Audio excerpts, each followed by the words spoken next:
The sense organs further sub connects with subject, in turn establishing the connection between soul and the subject. So the channel is like this: the soul emitting the conscious rays as Surati is being captured by the mind and directed to the sense organs, and the sense organ connecting to the subjects completes the connection between the soul and the subject. And what is the beautiful thing about the radiations that are emitting from soul? The beautiful thing about these radiations is that it acquires the knowledge and the power of the subject that it connects with. So it explains you the process why when you read a book you learn and understand the subject that is explained in that book. It does not happen when though you are reading a book, but your mind is redirecting these radiations of consciousness to the subject that is different from the book. It is only when the radiations connects with the subject of the matter or the subject that is explained in the book, you are able to grab it. So the beautiful thing about the consciousness is whatever it connects with, it acquires the knowledge and the power of that subject. So what is that? This rays of consciousness should be connected with, so that it can also bring the peace and happiness in our day-to-day life. That is what the nuclear science of matter will not provide us. They will not come up with any device to help the individual or the human being to enjoy the complete bliss and happiness in their life. It is again the nuclear science of yoga that can do that magic for you. Swamiji says, in pertaining to this nuclear science of yoga, सुरति फसी संसार में ताकहूँ ले हूँ समेट निश्चय बांधो लक्ष्य में त्याग सकल जग ऐठ. The problem behind all the stress and strain in life is the uncontrolled mind and the connection of the Surati with the subjects, with this universe.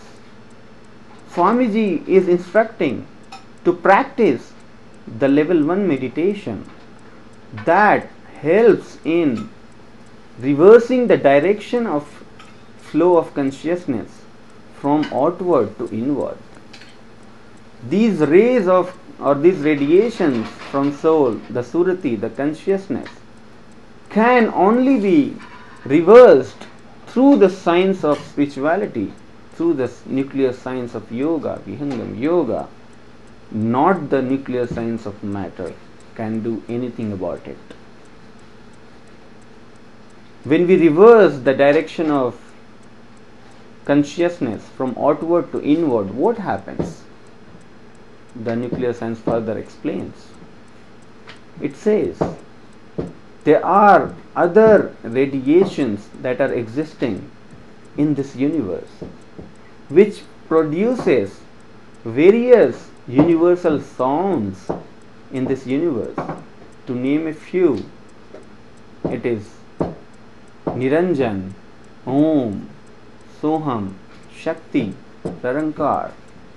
How are these sound waves created? What radiation causes these sounds to exist in this universe? Swamiji says there exist 4 conscious entities in this creation.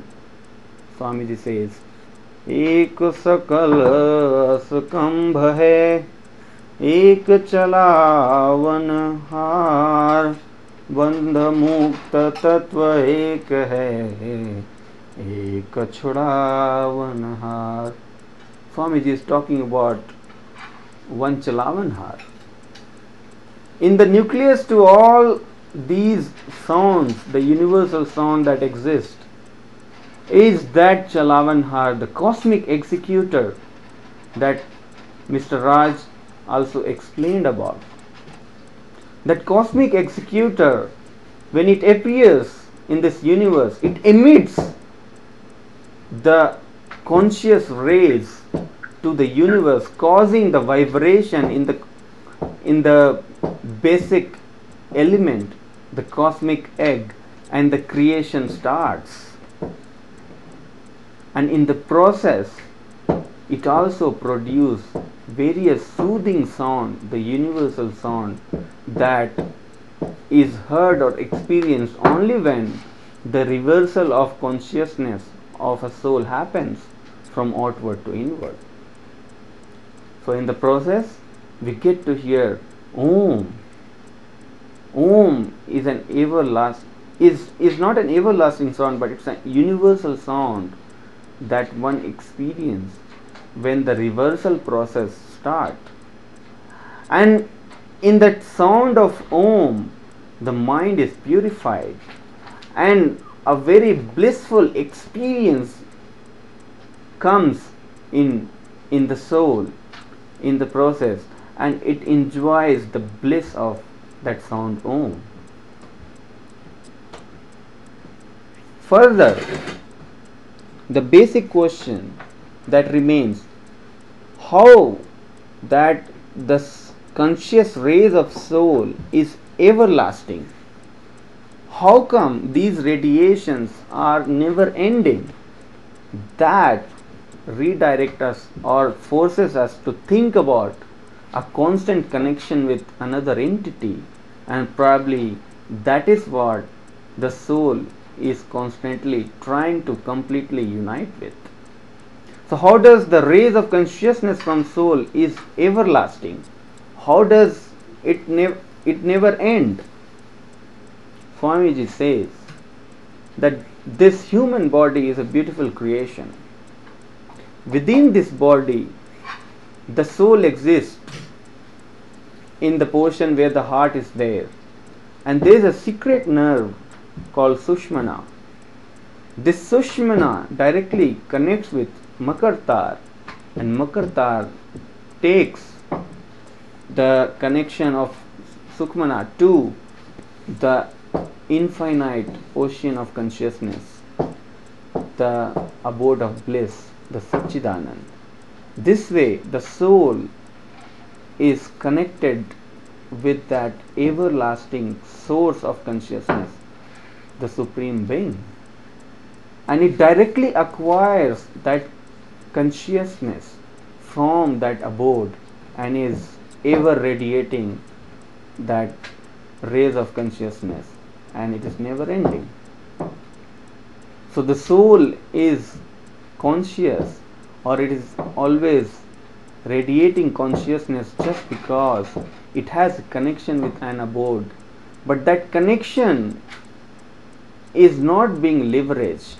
Though the God, the Satchidanand, the infinite bliss, the infinite conscious entity is always there with us, we are not able to leverage the bliss, the happiness, the joy that exists as a property of that God.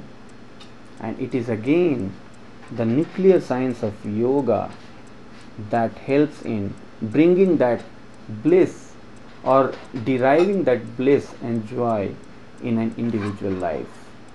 We are very fortunate, we have been initiated into the Vihangam yoga meditation, which directly leverage these radiations and enable us to connect to the ocean of bliss, the Almighty. Let us all keep meditating and leverage the nuclear science of Vihangam yoga. Thank you.